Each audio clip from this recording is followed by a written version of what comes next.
solved 3 years later. A suspected shooter at the State Fair Park opens up about his reasoning for the shooting over the weekend. And aid to Israel remains frozen as the House seeks a speaker. Meanwhile, we are looking at temperatures that will be warmer. Why? Because of that south wind that has kicked in for a couple of days. We'll have all your weather information coming up in a moment. And we take a look at the biggest games featuring area teams this week. And they're so good, we may need some of your help to make that decision. That's coming up in sports. You're watching 25 News now at 10. Good evening and thank you for joining us. I'm Don Brubaker. And I'm Karina Garcia. Austin Reese was killed in a hit-and-run accident in 2021. This week, the man found guilty for the hit-and-run received his prison sentence. 25 News Now reporter Adarius McCormick has more. Austin Reese's family lost a son and brother just days before Christmas in 2021. Just imagine if it was your loved one, and he get, hit by a car and then just left on the road to die. It's barbaric and it's just, it's indescribable. His family has waited for answers for almost 2 years. On October 16th, Joaquin Adrian Lima received a 20-year sentence from a Fort Bend County jury for the incident.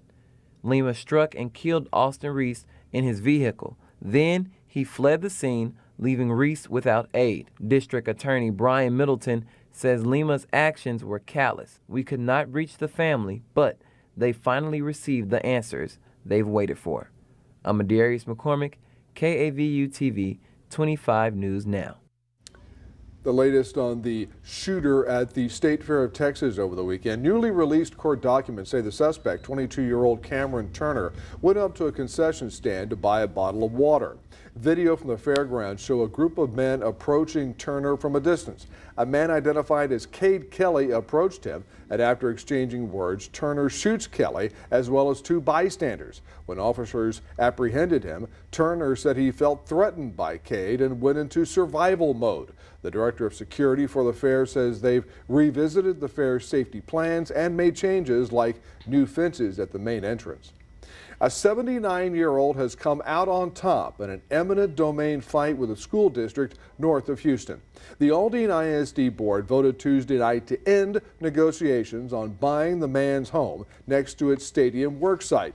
The board voted 7-0 to rescind the resolution for eminent domain involving homes next to Thorne Stadium. The district paid particular attention to the Aldine Meadows property owned by Travis Upchurch Sr. and his family. The property has been in his family since the early 1900s, and he has lived at the home on Aldine Meadows for 43 years. Touchdown. All right, let's take a first look at your forecast with First Warning Storm Team Chief Meteorologist Mac Pettis. And, speaking of touchdowns, it's really not too early to start looking ahead at the forecast for the weather on Friday night. Yeah. I think we're going to be in great shape for Friday night. Right now it's 58 degrees. Now the daytimes are going to be getting a little bit warmer. We were at 78 today. We'll be about 82 tomorrow. By the time we get to Friday, we'll be back down into the mid-80s as high temperatures. But remember, dry air loses heat at night, and so it's going to cool down in the evenings very nicely. We'll be talking about that and taking a look at our rain opportunity coming up in just a moment. Mac, thank you. A brawl broke out inside a Houston courtroom this morning after the sentencing of a man who killed a 16-year-old girl. 19-year-old Frank DeLeon Jr. accepted a plea deal of 45 years in prison for the 2022 shooting death of Diamond Alvarez. During the victim impact statement, Alvarez's mother finished speaking and was walking toward DeLeon with her hands raised, and an officer grabs the woman, and at that same moment, a man jumps over the desk and attacks DeLeon. It took several officers to calm the scene and clear the courtroom. Police say DeLeon shot Alvarez 22 times at a park back on January 11, 2022. They are both believed to be involved in a love triangle with another teen. Now to the deadly war between Israel and Gaza. President Biden will be in Israel tomorrow to meet with Israel's prime minister before heading to Jordan to talk with 3 key Arab leaders. Meanwhile, there's a growing humanitarian crisis in Gaza. Israel Defense Forces have blocked food and water from entering for more than a week. This as the death continues to rise with at least 3,000 killed in Gaza. 3 days of mourning declared in Gaza after a devastating attack on Baptist Hospital. Hundreds killed, according to the health ministry. Israeli officials blaming Islamic Jihad, saying their analysis indicates the strikes were the result of a failed rocket launch by the terrorist organization. The U.S. also investigating where the rocket came from, saying they can't be certain. Thousands were sheltering at the hospital after being forced to flee from the north of Gaza. It comes as President Biden heads to Israel and the Kingdom of Jordan Wednesday to speak with the regional leaders about this growing humanitarian crisis. But now, Palestinian Authority President Mahmoud Abbas pulling out of his meeting with Biden. And at our request, the United States and Israel have agreed to develop a plan that will enable humanitarian aid from donor nations and multilateral organizations to reach civilians in Gaza, and them alone. Hundreds of trucks with supplies for Palestinians in Gaza are waiting on the Rafah crossing in Egypt to open, hoping to get inside Gaza to deliver vital resources for the millions in need. Aid workers say thousands could starve unless food is allowed in, water and fuel also running out. This man explaining he fears for his family and all of Gaza, with children dying. The Rafah border crossing still closed and no word on when it may open. Biden will also talk to Israeli authorities about their plan to defeat Hamas, the militant group responsible for last week's terrorist attack that left more than 1,400 Israelis dead. First is making sure he gets an update from our Israeli counterparts about their plans, their intentions, how things are going on the ground, and make sure that he conveys a strong message of continued support. Number two, it's really on the humanitarian front. Some 360,000 reservists have been called up in Israel, possibly signaling a ground invasion into Gaza could be next. Israeli Prime Minister Benjamin Netanyahu vowing to demolish Hamas, who they say are holding nearly 200 people hostage. And crowds already taking to the streets across the region in protest of the strike on that hospital as President Biden touches down in Israel tomorrow. Inez de la Quatera, ABC News, Jerusalem. And in Minnesota, a group of students organized an event to support the Palestinian people today. Student organizers say the Israel-Hamas war is concerning for a student attending the college who is from Gaza. The student's parents live in the northern part of Gaza. His family is running out of food and water, and electricity was cut off. Organizers say now is the time to educate the community about the thousands of innocent people in Gaza who are not affiliated with Hamas but have become innocent victims in the ongoing war. We have Palestinian students here as members of our community. We have Palestinian American students, and they wanted to be able to show support and to also call for more education and more awareness. A woman who attended the event in support of Israel asked to leave and escorted from the area. The House of Representatives remains without a speaker. Today, Ohio Congressman Jim Jordan did not receive the necessary votes from the other Republicans to secure the speakership on the first ballot. And now the House is taking the night off to regroup. The second vote scheduled for 10 a.m. our time tomorrow. Jordan says that they will keep working until a speaker is elected. Until we get a speaker, we got to have a speaker, and it can't be some deal with the Democrats. I mean, American people don't want that. They elect Republicans in a majority, small majority. I get it, but we got 200 votes on the first ballot. I think that maybe even is more than what Kevin got back in January, right about where Kevin was. Gus Billaracis is a vote for us. That's 201. We've had good conversations. We're going to keep working. Thank you all. Thank you all. Jordan was nominated last week to be Speaker after House Majority Leader Steve Scalise withdrew his name. He needs at least 217 votes to win the speakership and only received 200 votes on the first ballot. Remember to subscribe to our YouTube channel, Crossroads Today. Hit the like button and click the notification bell so when you're on YouTube, you can get Crossroads Today. And coming up next, former President Donald Trump's civil fraud trial resumes. What he had to say to reporters, that's coming up. Also ahead, Alec Baldwin faces charges again, this time by two new special prosecutors.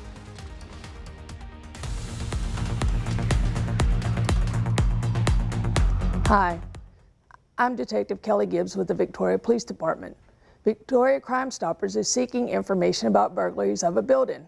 The Victoria Police Department is requesting assistance in the identification of a white or Hispanic male subject that was caught on surveillance video.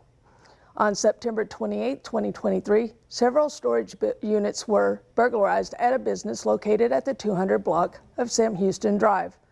The male subject was described as being approximately 5'10", with dark curly hair, wearing a red shirt and black shorts. The male subject was also seen carrying a sling-type bag with a pair of shoes tied to it. If you have any information about these burglaries of a building, please call Victoria Crime Stoppers at 361-572-4200. You can also submit a tip by using the B3 Tip app on your Android or Apple device, or by visiting our website at www.crimestoppersvictoria.com. All tips are anonymous, and if you give information that leads to an arrest or charges being filed, you could earn a cash reward. With the Victoria Police Department, I'm Detective Kelly Gibbs.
Donald Trump has returned to a Manhattan courtroom for his continuing civil fraud trial. He is accused of misrepresenting his net worth to the tune of billions. Trump, his company, and his 2 adult sons are the target of the lawsuit. Before entering the courtroom, the former president attacked the attorney general bringing the charges against him and the judge, and spoke out against a partial gag order placed on him and his federal election interference trial. We're being railroaded. And I have other trials where being railroaded. You saw yesterday where they take away my right to speak. I won't be able to speak like I'm speaking to you. And I'm not saying anything wrong, I'm saying the truth.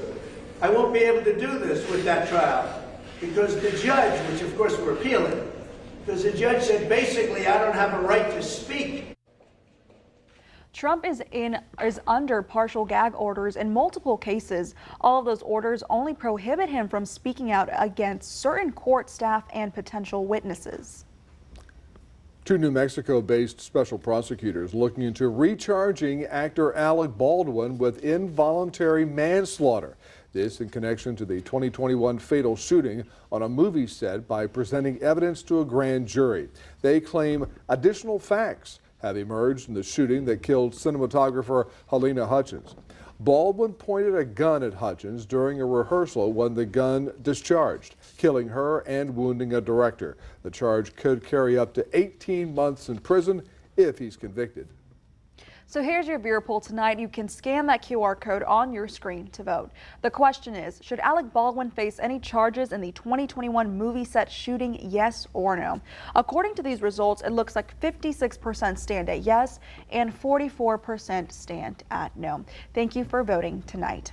Now, health experts claim that where you can live can both impact the chances of getting breast cancer and your chance of beating it. A national study published in JAMA Network Open looked at data from more than 2,100 counties in the United States and found differences in female breast cancer deaths depending on where people lived. States such as Oklahoma, Alabama, Ohio, and West Virginia were some of the places with higher rates. Perhaps not surprisingly, places with higher mammogram screenings had fewer deaths, while places with higher rates of obesity had more deaths. Researchers also found that access to health foods and exercise opportunities made a positive impact, while places with increased segregation and lower access to primary care and mental health doctors had a negative impact. The study did not include every county in the country, but suggests that improving public health programs could be a key in bridging the cancer disparity gap. With this Medical Minute, I'm Justin Finch, ABC News. Hospital emergency rooms continue to see big spikes in injuries related to micro-mobility devices. A new federal report shows that injuries from e-bikes, hoverboards, and e-scooters rose last year. Specifically, they have risen about 23% each year since 2017. More than a third of those injured during the 6-year period involved children 14 years and younger. There were at least 233 deaths tied to the products in that time frame. The real number probably even higher, but the report still ongoing. The city of San Antonio facing a lawsuit after budgeting $500,000 to support reproductive health services. You can read this full Texas Tribune story on our CrossroadsToday.com website. And good evening, everyone. Right now we're at 58 degrees. Pretty nice sunny day. Got up to 78. Now average is about 84. And guess what? We're going to be up to 84 tomorrow and then a little bit warmer. But I don't see any rain in the 7 days. I see it in the 14 days. We'll be talking about that coming up in just a moment.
Welcome back, everybody. I want to thank Stephen Beal for sending us this photo from his cousin who plays golf up in Frostburg, Maryland. Isn't that nice? The leaves are turning color. It's a nice, beautiful, crisp sky, and there's no snow on the ground, and they're still playing golf. Pretty good for mid-October. Here's the other bad news of the year.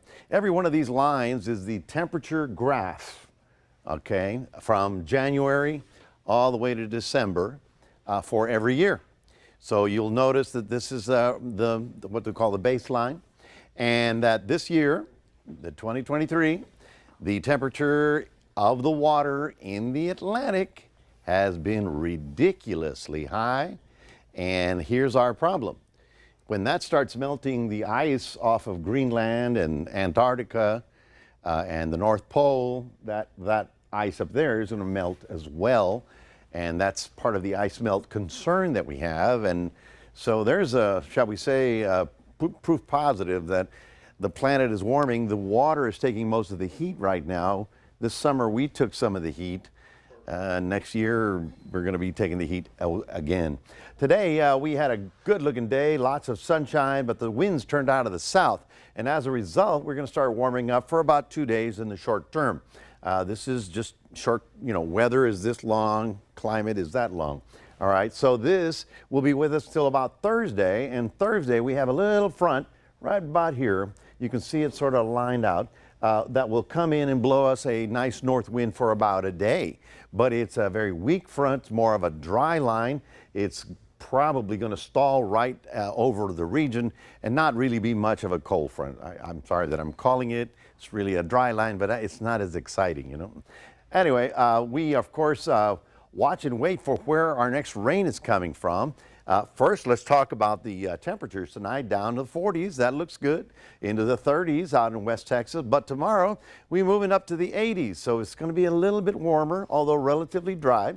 And then by the time we get to Thursday, we're going to be looking at about 90 degrees. Now, what we have here is Norma. Norma is a tropical storm on the west coast of Mexico. Here's the problem. It's very definitely going to get organized, become a Category 2 storm, and strike Cabo San Lucas, the big fishing resort right here. When it falls apart, then it turns into the Sonoran Desert and then very close to West Texas.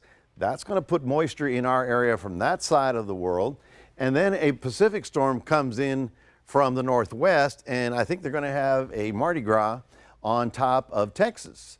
That's really our next big shot at rain, and that's not till October 24th, 25th. So that's why I say write that down. Let's see how we do on those two storms. We have another one out here called Sean Mid-Atlantic, not a problem at all, way out there. High pressure is moving east, giving them some very nice weather. We'll watch and wait for our next little front coming through. When does it get here? Let's talk about that. Your high tomorrow, 81 in Port Lavaca. Your high tomorrow in Cuero, getting up to about 83. And then with that frontal system coming through with a dry line, on Friday, that's when we get to 90. But then we'll cool slightly back down into the mid-80s.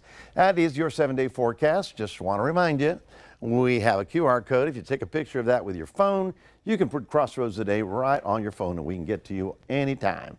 And now here's Gino with sports. Thanks, Mac. The Dallas Cowboys took care of business this weekend. That's coming up after the break.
At a Crossroads out on the courts tonight, the Yoakum Bulldogs welcome the ladies of Edna. And for Yoakum, it was just another day at the office. They get the win in 3 sets. Edna falls to 6-6 in district play. Yoakum still trailing the Columbus Cardinals, who beat them earlier in the season. Yoakum will travel to Columbus this Friday in what is likely their last chance for a district title. If Columbus wins, it would be nearly impossible for the Lady Bulldogs to take first. If they do, however, then they'll be tied. Edna trails Industrial in the standings, but are ahead of Palacios, Tidehaven, and Hallettsville. The high school football season is only 3 weeks away from playoffs, and there are 3 games featuring Crossroads area teams that are important and could potentially be the game of the week this week. Game 1 includes the Goliad Tigers, which are heading to Edna and are going to rely on its dominant defense if it wants the Tigers to do something that it hasn't done over a 5-year period, which is beat the Cowboys. Goliad's defense is no joke this season, coming off back-to-back shutouts and allowing less than 2 touchdowns per game. The Goliad defense has gotten shredded, however, allowing more than 30 points twice this season. It has only been shut out once earlier this year, and other than that, it's scored over 45 points 4 times this season. The Edna Cowboys, however, have dominated this matchup, winning the last 5 matchups and averaging just under 30 points per game. The Cowboys are ranked 6th in the state and undefeated in district. This game will likely be for the district title. The Cowboys are coming off a 56-35 win over the Industrial Cobras in last week's game of the week. Also in Class 3A, the Yoakum Bulldogs are on a downhill skid after losing 2 in a row and starting 0-1 in district play. Yoakum will be taking on the top team in the district, the undefeated and number 2 in the state-ranked Columbus Cardinals. Yoakum has not beaten Columbus since 2018. The Bulldogs are still searching for its first district win. The Bulldogs always seem to be in a shootout, and Yoakum head coach Bo Robinson believes the defense is going to need to step up if they want to make a deep district run, or deep run in the playoffs rather. Yoakum will be in Columbus Friday night. The final of the game that has potential to be electric is one that's always been electric the past 5 years, and that's Refugio and Shiner. These two 2A Titans are very familiar with each other, and Refugio has been more dominant as of late, but Shiner more successful after winning back-to-back state titles in 2020 and 2021. The last time these two teams met on the gridiron, Refugio won on a 4th and long Hail Mary inside their own red zone, which is on the screen right now, to seal the deal. Shiner was ranked number 9 in the state to start off the season, but Refugio is ranked number 2 as of now. This could be a blowout in the Bobcats' favor, or it could go either way. Kickoff is in Shiner at 7:30, and if you have an opinion on which game should be the game of the week, vote now at crossroadstoday.com/sport.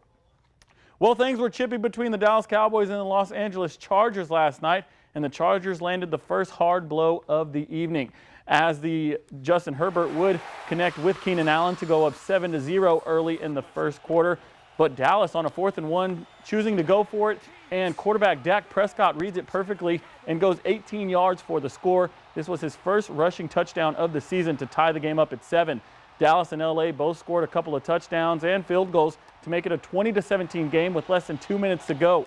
Herbert would drop back and feel some pressure as he lets it go right into the hands of Stephen Gilmore, and Dallas bounces back after being dominated by San Francisco 42-10 last week. Cowboys looking up heading into the bye week. Well, that's your sports. Don and Karina, back to you. Thanks, Gino. Now stay with us. Coming up on 25 News now at 10, we'll take a last look at your weather with Mac. Plus, a new pepper earns the title as the world's hottest pepper.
Juanita Peters of Cuero will be 100 years young on November 1st.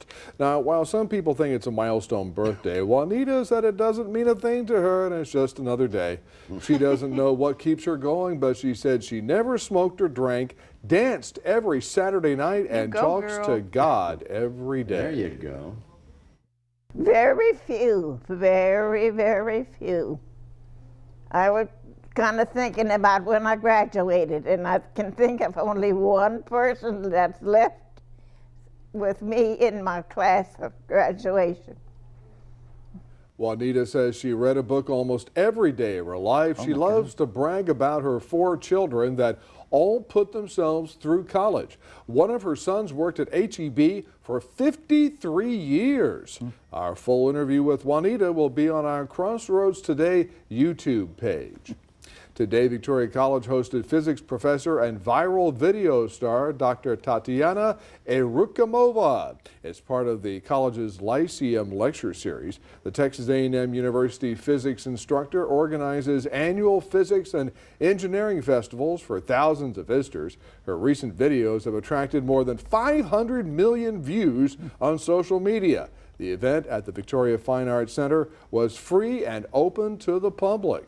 You know, maybe some of these experiments she does could, like, shake up the football team there at A&M. Maybe they can come through like she does, Yeah. you know. Well, but I that's wanted just to a go thought. to that presentation, but, you know, work gets in the way. Well, but it's very interesting, and I had a professor like that at the other college, at UT, and it sticks in your head, Good stuff. Anyway, folks, we're looking at warming temperatures over the next few days, getting up to almost 90 on Friday. But then another north wind comes in. There's no real rain in sight through 7 days.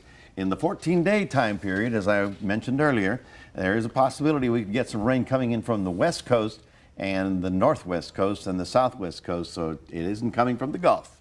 So we'll be watching and waiting to see if that materializes. But otherwise, look for sunshine tomorrow and a high of 82.